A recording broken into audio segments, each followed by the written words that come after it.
Bonjour, bienvenue en Transparence, le magazine de la rédaction qui parle de l'actualité et qui donne la parole à ceux qui font l'actualité. Notre invitée ce midi, c'est Sonia Backès, présidente de la Province Sud et secrétaire d'État à la citoyenneté. Bonjour. Bonjour. Merci d'accepter notre invitation. Alors, vous revenez de Paris où vous avez participé au sein de la délégation non indépendantiste aux discussions bilatérales avec la Première ministre Elisabeth Borne, avec le ministre de l'Intérieur et des Outre-mer Gérald Darmanin. Nous allons revenir bien sûr sur ces rendez-vous pour comprendre un peu ce qui s'est passé à Paris. Mais l'actualité, ce sont aussi les déclarations récentes du président de l'UC en ouverture de son comité directeur la semaine dernière, samedi dernier, et la plainte que vous avez déposée à son encontre pour appel à la haine, à la violence et à la sédition à l'encontre de l'État. Le procureur de la République a annoncé hier qu'il avait décidé d'ouvrir une enquête. Ça vous satisfait? Qu'est-ce que vous attendez de cette plainte en fait? Oui, vous savez, Daniel Goa, à chaque fois, tient des propos extrêmement violents. Il avait traité l'État de nazi dans un des discours précédents. Il avait tenu des propos racistes à mon encontre il y a quelques années. À un moment donné, il faut que ça s'arrête, c'est-à-dire qu'il y a des lois, on est en République française. Moi, je considère que la plupart du temps, il faut quand même régler les problèmes politiques en politique, mais que on a un cadre, on a des lois. Vous savez, Daniel Goa fait ça tout simplement pour faire peur à l'État. En fait, quand il dit à l'État, nous, si le corps électoral est dégelé, plus jamais une élection pourra se tenir correctement, sous-entendant bien évidemment que il remplacerait les élections par de la violence.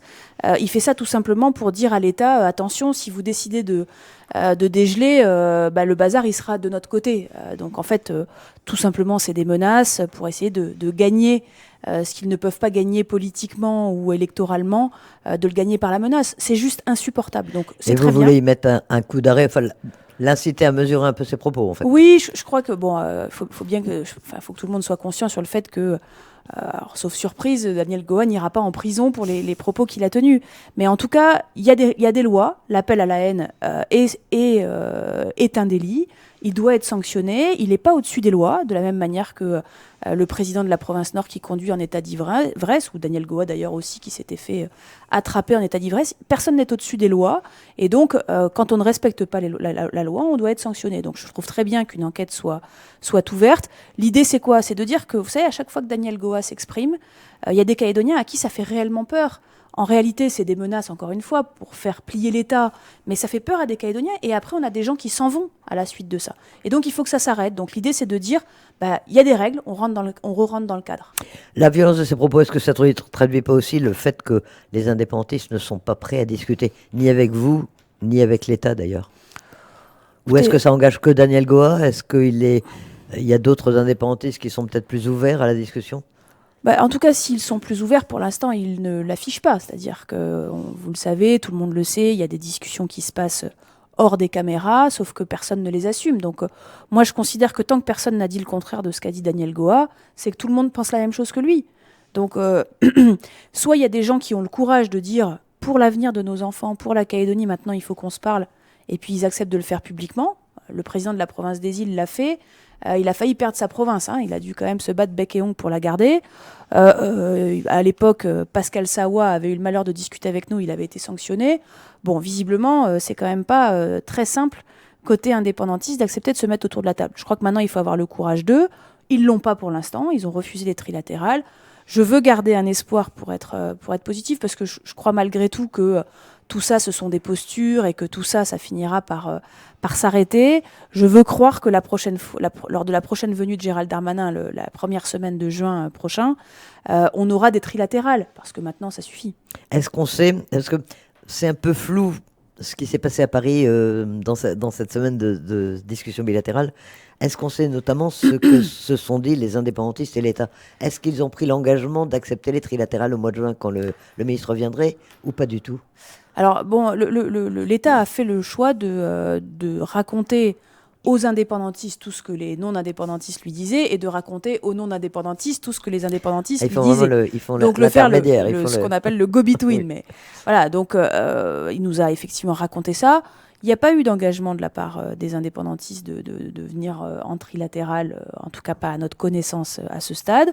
Mais encore une fois, on verra bien. C'est-à-dire que je crois qu'à un moment donné, encore une fois, ça suffit. Il y a deux options maintenant. Il y a une option qui est que les indépendantistes acceptent de se mettre autour de la table avec nous, parce qu'on a vocation à vivre dans ce pays, tous ensemble la première semaine de juin et on avance tous ensemble et on trouve un consensus sur les différents sujets, soit ils ne veulent pas parler avec nous et c'est l'État qui devra mettre un projet sur la table et l'État mettra un projet, on verra à qui il plaît, à qui il plaît pas, mais en tout cas, sur ce qui concerne le corps électoral, Gérald Darmanin a été très clair. Il a dit très clairement, 1, je ferai les élections à l'heure, c'est-à-dire en mai 2024. 2, elles se tiendront sur un corps électoral dégelé. Donc ensuite, à partir de là, ça veut dire que les indépendantistes, s'ils décident de ne pas se mettre autour de la table, ils peuvent continuer à se victimiser. Mais ils ont eu 4 fois l'occasion de voir l'État. Ils ne viennent pas, ils refusent les trilatérales. Maintenant, ça suffit. Mais vous le dites vous-même, Daniel Goa tient ses propos un peu violents, notamment sur l'ouverture du corps électoral, pour faire peur à l'État. Est-ce que l'État a peur? J'ai pas le sentiment Est-ce qu'il va tenir bon jusqu'au bout? C'est un peu la question que se posent les Calédoniens quand même. Vous savez, je sais pas si si les Calédoniens suivent ce qui se passe en métropole. Sur les retraites, on a quand même un président de la République qui a tenu, qu'on soit d'accord ou pas, mais en tout cas qui s'était engagé avant sa campagne à mettre en place cette réforme, qui l'a mise en place et qui ne bouge pas aujourd'hui malgré les actions extrêmement violentes qui sont organisées. D'autre part, Gérald Darmanin, qui quand même tient bon la barre, comme on dit chez nous, sur les événements violents qui se sont passés à Sainte-Soline, à Paris pendant les manifestations, maintenant à Mayotte, et qui a été très clair, et qui a dit, moi, je n'organiserai pas d'élection avec un corps électoral gelé. J'ai pas l'impression que les menaces de Daniel Goa inquiètent beaucoup ni Gérald Darmanin, ni Emmanuel Macron. Alors, on a un peu de peine à comprendre ce qui s'est vraiment passé, donc on sait à peu près, vous nous dites que l'État vous a dit un peu ce que lui ont dit les indépendantistes. Mais vous, qu'est-ce que vous avez dit à la Première ministre et à Gérald Darmanin? Est-ce que les discussions étaient du même ordre et sur quel thème ça a porté? C'est vraiment les deux thèmes qui avaient été fixés par l'État qui voulait parler du corps électoral et de la question de l'autodétermination? Alors, il y a eu plusieurs séquences. Il y a eu une première séquence un peu formelle, qui est celle avec la Première ministre, où en fait ce sont des discours préécrits dans lesquels on pose nos avis sur les différents sujets. Et puis après, il y a des séquences de discussions plus ouvertes. Et là, en fait, on a posé nos positions à nous. Nos positions à nous, c'est quoi? C'est de dire, bon, le corps électoral, c'est pas négociable. C'est-à-dire que c'est pas une position des loyalistes de dire qu'il faut dégeler le corps électoral. Le corps électoral, il ne peut pas rester gelé. Donc ça, excusez-moi, mais check. C'est-à-dire que c'est un sujet... évidemment, on ne laissera pas des élections provinciales se tenir avec un corps électoral gelé, mais c'est même pas une négociation, vous voyez ce que je veux dire, c'est obligatoire. Ensuite, l'État a voulu poser le sujet du droit à l'autodétermination. Parce que les indépendantistes disent, nous, on veut garder un droit permanent à l'autodétermination qui est sans doute en partie constitutionnel, à vérifier juridiquement. Mais en tout cas, il y a ce sujet-là. Et nous, on a dit, mais nous, on n'en veut plus de nouveaux référendums. Nous, on vient de faire 3 référendums en 4 ans. On a souffert énormément, les gens sont partis. On n'en veut plus de ça. Donc, on n'a pas envie que ce sujet-là soit sur la table aujourd'hui. Donc, nous, si effectivement on nous impose ce sujet-là, on considère qu'il ne faut plus qu'il y ait un référendum fixé à une date fixe, comme ça a été le cas pendant l'accord de Nouméa. Et puis après, on a voulu poser également d'autres sujets, et notamment le fait que les Calédoniens se sont exprimés 3 fois pour rester français, et que maintenant la France doit montrer sa présence en Nouvelle-Calédonie, être réellement présente. C'est le cas sur le plan militaire. Alors en ce moment, on a l'opération Croix du Sud qui fait qu'on est extrêmement visible, mais il doit y avoir une présence militaire plus forte. Il doit y avoir sur la question du nickel, on a des ambitions. La France a des ambitions très fortes en matière de batterie pour les voitures électriques. Le nickel doit devenir une filière stratégique pour la France. Et donc, le nickel calédonien doit peser à l'échelle de la France. Sur le plan des relations internationales, la France est présente dans le Pacifique. Il faut que l'État marque cette présence-là dans le cadre de la stratégie sur l'axe Indo-Pacifique. Donc on a posé nos demandes pour dire maintenant, et en plus, et la dernière, ce qui est quand même et pas des moindres, c'est le fait de dire qu'aujourd'hui on vit dans une Nouvelle-Calédonie où la majorité de la population est non indépendantiste et le Congrès et le gouvernement sont à majorité indépendantiste. Et ça, pourquoi? Tout simplement parce que les voix des électeurs du Nord et des îles pèsent plus lourd que celles du Sud. Eh bien, on dit que ça ne peut pas continuer. Il faut revenir à un système où chaque électeur a le même poids, quel que soit l'endroit où il habite. Ça, c'est déjà dans les éléments d'un futur statut, d'un nouveau statut pour la Nouvelle-Calédonie. Alors, on sait que les républicains calédoniens, les loyalistes ont posé un projet. Le Rassemblement a déposé une feuille de route également, juste avant son départ pour Paris. Est-ce qu'il y a aujourd'hui...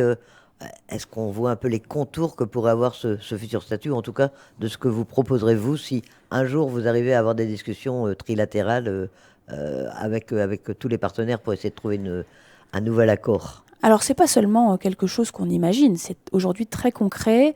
Avec le rassemblement, entre le rassemblement et les loyalistes, donc entre Virginie Ruffnac, Alcide Ponga qui était à Paris, Nicolas Metzdorf, Gilles Brial, Brieux-Frogier et moi-même qui étions à Paris au titre des loyalistes, on a déposé un dossier commun, une feuille de route commune qu'on a déposée à Gérald Darmanin.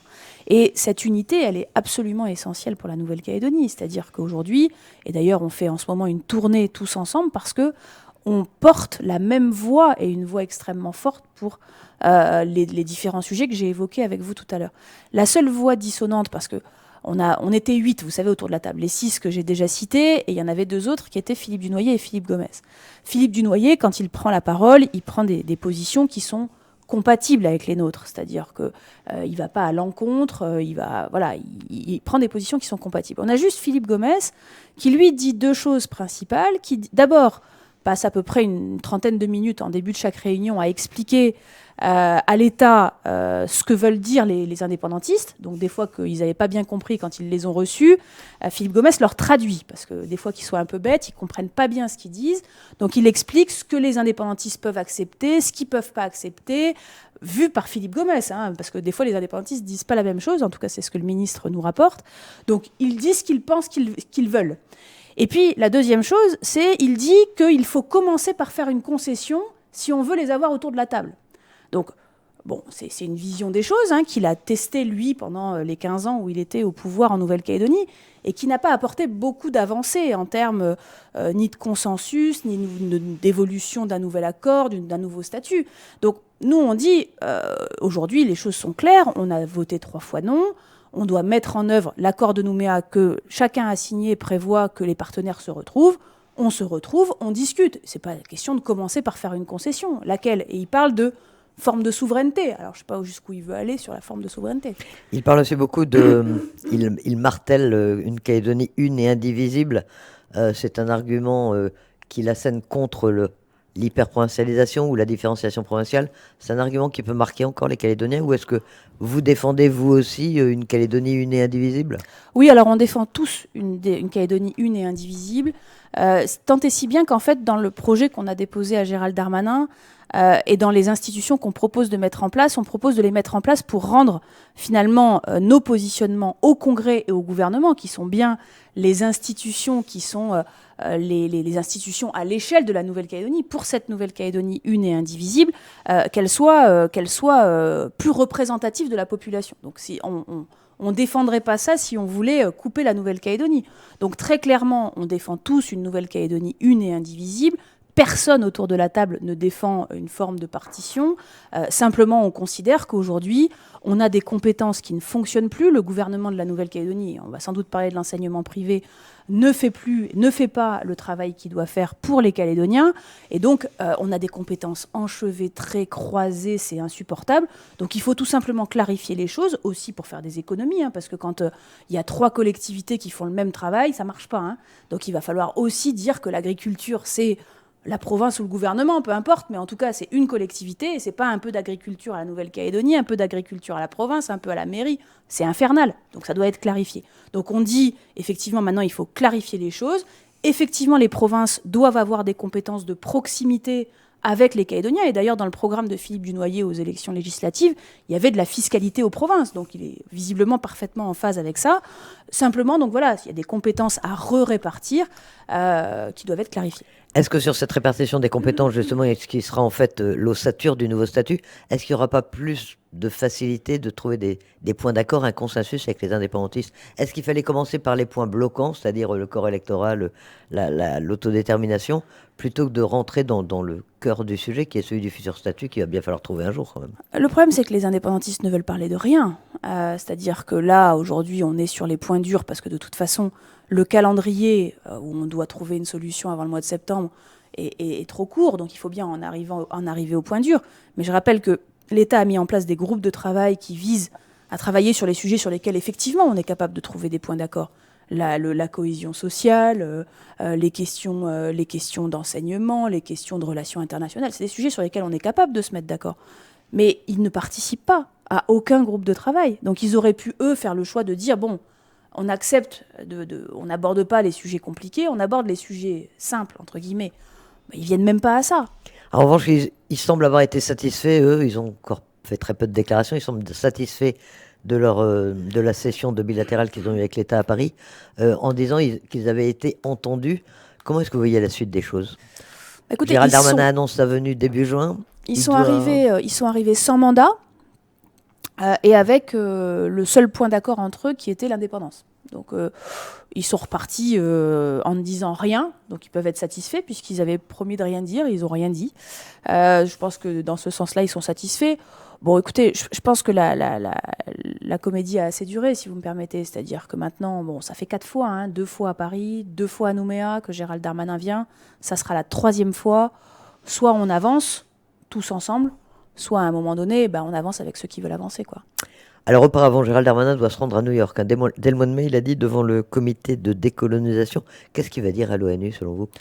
Écoutez, c'est pas moi qui vais vous dire ce que Gérald Darmanin va dire, mais le soutien, enfin le suivi par l'ONU est important. C'est-à-dire que il y a un moment où, dans notre histoire récente, hein, il y a même à peine une dizaine d'années, les seuls qui allaient à l'ONU, c'était les indépendantistes. Donc les indépendantistes expliquaient, on voyait les discours passer, expliquaient à l'ONU que le peuple kanak était opprimé en Nouvelle-Calédonie, que les droits n'étaient pas les mêmes pour eux, que c'était juste hallucinant quand on sait ce qui a été fait en matière de rééquilibrage dans les accords de Matignon et l'accord de Nouméa, c'était affolant. Depuis quelques années, non seulement les non-indépendantistes vont pour dire la réalité, mais en plus l'État. L'État y va, Sébastien Lecornu l'avait fait, Gérald Darmanin le fait, et je pense que c'est très important parce qu'à un moment donné, l'ONU, en tant qu'observateur, dit oui, non, le processus de décolonisation est fait correctement, vu de leur prisme, par la France ou pas. Et jusqu'à présent, l'ONU le suit de près et considère qu'effectivement, le processus de décolonisation a été fait tout à fait correctement, avec, je le rappelle, 3 référendums, c'est quand même exceptionnel en termes de processus de décolonisation, avec un corps électoral très favorable aux indépendantistes, des processus d'inscription très favorables aux indépendantistes. Je rappelle que les Kanaks étaient inscrits automatiquement et pas les personnes de statut de droit commun. Bon, on voit bien qu'il y avait quand même des avantages. Et donc, je pense que c'est important que la France, donc le ministre de l'Intérieur et des Outre-mer, qui s'occupe de la Nouvelle-Calédonie, aille donner directement la parole de la France à l'ONU. Mais pour l'instant, il n'y a pas d'idée, de volonté de la France de faire retirer la Calédonie de la liste des pays à décoloniser. C'est en tout cas trop tôt au stade actuel du processus. Pas à ma connaissance. Encore une fois, le fait de sortir de la liste des pays à décoloniser, ça devra se faire au moment où on aura trouvé un statut pérenne et consensuel entre les uns et les autres. Vous êtes optimiste, sincèrement, pour trouver ce statut pérenne, consensuel entre les uns et les autres, comme vous allez dire. On parlait de septembre. Le calendrier paraît court quand même. Vous savez, vous me demandez si je suis optimiste. Ça fait, je commence à être une vieille élue, ça fait 14 ans que je suis élue. Des situations difficiles, on en a vécu d'autres. Des situations de blocage, on en a vécu d'autres. Il y a quelques mois à peine, le conflit de l'usine du Sud, on était sur des barrages parfois armés les uns contre les autres. Au final, on trouve des solutions. Donc oui, je ne suis pas d'un optimisme béat qui me ferait oublier d'être vigilante, mais je crois profondément que comme on a tous vocation à continuer à vivre sur cette terre, eh bien on finira par faire ce qu'il faut pour le faire. Et donc je suis extrêmement vigilante sur tout ce qui se passe parce que, encore une fois, il y en a qui peuvent croire que Daniel Goa serait tout seul et qu'en fait, dans le monde des bisounours, tout ça n'est pas une grande stratégie et que c'est juste qu'ils ne sont pas d'accord entre eux. Non, je crois qu'il faut être lucide. Les indépendantistes savent ce qu'ils font. Ils veulent faire peur à l'État. Ils font de l'immobilisme pour essayer de se victimiser à la fin si le corps électoral venait à être dégelé, ce qu'il sera. Encore une fois, la victimisation, ça commence à bien faire. Ils l'ont fait sur le 3e référendum, alors qu'ils ont menti les yeux dans les yeux au président de la République. Ils veulent aussi gagner du temps. Ils ont tout intérêt à ce que les choses traînent le plus possible.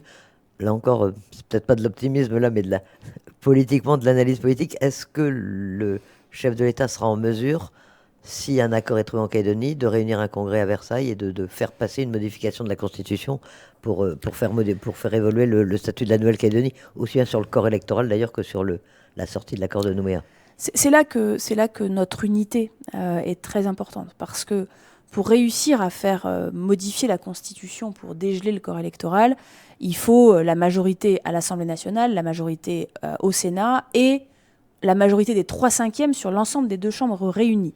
Ça fait un certain nombre de parlementaires, et les gens qui appartiennent à la majorité présidentielle, au parti d'Emmanuel Macron, ne suffisent pas. Pour avoir cette majorité des 3/5, il faut y ajouter la totalité des élus républicains du parti des Républicains et sans doute une partie du Rassemblement national. C'est pour ça que quand on a été à Paris, on n'a pas fait que voir la Première ministre, c'était déjà très important, la Première ministre et le ministre de l'Intérieur et des Outre-mer. On a aussi vu les groupes politiques pour savoir s'ils nous soutiendraient dans le cas d'une modification constitutionnelle visant notamment à dégeler le corps électoral. Et la réponse qui nous a été donnée par les différents responsables politiques que j'ai cités, donc les Républicains et le Rassemblement national, c'est qu'on aurait un soutien de leur part. Et ça, c'est aussi lié à notre unité locale. C'est aussi parce que, avec Nicolas Metzdorf et Gilles Brial, nous travaillons avec Virginie Ruffnac, Alcide Ponga, Pierre Frogier, pour avoir une position commune. Donc oui, c'est possible, d'un point de vue des chiffres, c'est possible de modifier la Constitution.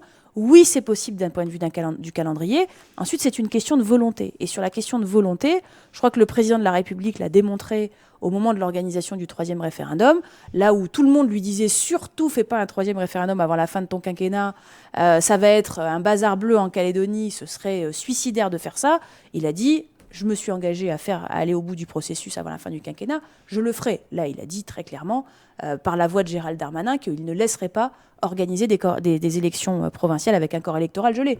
Je suis convaincu qu'il fera ce qu'il faut pour le faire. Alors, je suis sur votre rendez-vous politique, sur les élections sénatoriales qui ont lieu en septembre. Elles aussi, on parlait de septembre pour l'échéance du nouveau statut. On sait que Pierre Frogier est candidat à un nouveau mandat. Il l'a annoncé il y a quelques semaines maintenant. Quelle va être la physionomie de ce scrutin, à votre avis? Est-ce qu'il va y avoir d'autres candidats non indépendantistes face à Pierre Frogier? Comment ça se prépare, cette échéance? Alors, je rappelle qu'il y a 2 postes. Il n'y en a pas qu'un seul. Donc, il y a 2 postes de sénateurs qui sont aujourd'hui occupés par Gérard Poadja et Pierre Frogier. Et je rappelle que dans la période dans laquelle on est, les Calédoniens s'intéressent peu au sénatorial parce que c'est une élection c'est des grands électeurs. Donc, il n'y a que 500 personnes qui votent. Donc, évidemment, les Calédoniens regardent ça d'un peu loin. Mais c'est une élection très importante parce que ce sont les sénateurs, notamment comme les députés, qui vont avoir à voter la modification constitutionnelle. Et je le répète, le plus important dans notre affaire en ce moment, c'est notre unité. C'est-à-dire qu'on ne peut pas partir au feu, excusez-moi du terme, mais on ne peut pas partir dans ce processus qui est un peu long, sans unité entre la majorité présidentielle et les Républicains. Et donc, forcément, il y aura pour les sénatoriales la nécessité d'avoir un partage de responsabilités entre les gens de Renaissance, donc du parti du président de la République, et les Républicains, de manière à représenter l'ensemble de la classe politique qui devra modifier la Constitution. Et donc, ça scrutin qui a lieu encore dans quelques mois. Actualité politique calédonienne également, vous êtes présidente de la province Sud. On parle beaucoup depuis quelques jours des problèmes de financement de l'enseignement privé, avec qui doit payer, les provinces, le gouvernement, chacun a l'air de se renvoyer un petit peu la balle. Quelle est la position de la présidente de la province Sud? Alors, ce n'est même pas une question de position, c'est une question de qui a la compétence et qui a dit quoi. Donc, on s'est réunis avant. Malheureusement, Louis Mapou ne réunit plus le groupe de travail des présidents d'exécutif depuis le mois de septembre 2022. Donc, ça fait 8 mois qu'il ne réunit plus ce groupe de travail, qui est quand même absolument essentiel. C'est de la responsabilité du président du gouvernement de réunir cette instance. C'est lui qui réunit l'ensemble des présidents d'exécutif. Dans ces réunions, il a été décidé de faire la répartition en fait, sur les compétences de chacun. C'est assez simple. Ce qui concerne le primaire, c'est les communes. Ce qui concerne les collèges, c'est les provinces. Ce qui concerne les lycées, c'est la Nouvelle-Calédonie. Donc, il fallait simplement faire les calculs pour savoir qui devait payer quoi. Et en collégialité, ça a été rappelé par Isabelle Chamorro dans un courrier qu'elle a écrit à Louis Mapou aujourd'hui. Le 21 décembre dernier, il a été acté la manière dont on répartissait. Ensuite, malheureusement, au niveau... Donc, chacun a traduit ça dans son budget en fonction de la répartition de chacun, ce que nous avons fait. Malheureusement, la Nouvelle-Calédonie n'a pas inscrit sa part. La Nouvelle-Calédonie, finalement, vous savez, ne donne rien à l'enseignement privé. En fait, elle ne fait, la Nouvelle-Calédonie, que prendre l'argent de l'État et le redonner à l'enseignement privé. Elle met 0 en plus sur la base de son budget à elle, ce qui est quand même absolument hallucinant, alors qu'elle est en charge en partie de la compétence comme chacun d'entre nous. Donc aujourd'hui, nous, ce qu'on dit, on s'est dit c'est un oubli, parce qu'au départ, c'était dans le rapport de présentation du budget qui prévoyait que les compétences devraient être assumées par la Nouvelle-Calédonie. Puis ça ne se traduit pas en sous, vous savez, en espèces sonnantes et trébuchantes qui permettent tout simplement aux jeunes enfants qui sont scolarisés dans l'enseignement privé de pouvoir continuer à avoir de la cantine, de l'internat et des enseignements. Eh bien, ça ne s'est pas traduit. Donc on s'est dit c'est un oubli, on va déposer un amendement. Comme ça, les sous, enfin, ça va y être, quoi. Il va y avoir lors de l'examen du budget. L'examen du budget de la Nouvelle-Calédonie. Parce qu'on a vu quand même que la Nouvelle-Calédonie avait de l'argent, puisqu'elle augmente sa masse salariale de 350 millions, elle augmente le budget du Sénat coutumier de 21%, le budget en matière de coopération régionale, parce que ça, allait partout dans le monde, il y a visiblement de l'argent de 40%. Donc, visiblement, il y avait de l'argent à la Nouvelle-Calédonie, et malgré ça, il n'y avait pas de budget. Donc, on a déposé un amendement qui a été rejeté par le président du gouvernement et la majorité indépendantiste. Donc, ils ont rejeté l'argent supplémentaire qui aurait permis à l'enseignement privé de fonctionner. Donc, nous, on dit, bon, maintenant, on arrête de se rejeter la balle. J'ai écrit hier au président du gouvernement pour lui dire, c'est la 4e fois que je demande, dont une fois où j'ai fait un courrier conjoint avec le président de la province des îles pour demander au président du gouvernement de réunir le GTPE. Je lui ai réécrit hier pour lui dire, maintenant, ça suffit, on doit se réunir pour trouver une solution. On ne va pas prendre en otage ces pauvres enfants qui sont inscrits dans l'enseignement privé et les parents qui vont avec, parce que le président du gouvernement refuse d'inscrire l'argent nécessaire. Donc une solution va être trouvée, on peut rassurer, on sait que les parents s'inquiètent beaucoup, on les entend tous les jours se demander quelle va être l'issue de ce conflit. A priori, on peut penser qu'une solution, la sagesse va l'emporter, une solution va être trouvée. Je le souhaite. Encore une fois, j'ai demandé au président du gouvernement de nous réunir. C'est la seule solution. J'espère qu'ils ne vont pas faire comme sur les discussions sur l'avenir institutionnel et ne parler qu'entre eux, parce que ça risquerait de ne pas fonctionner. Donc je crois quand même que c'est l'intérêt général qui doit primer.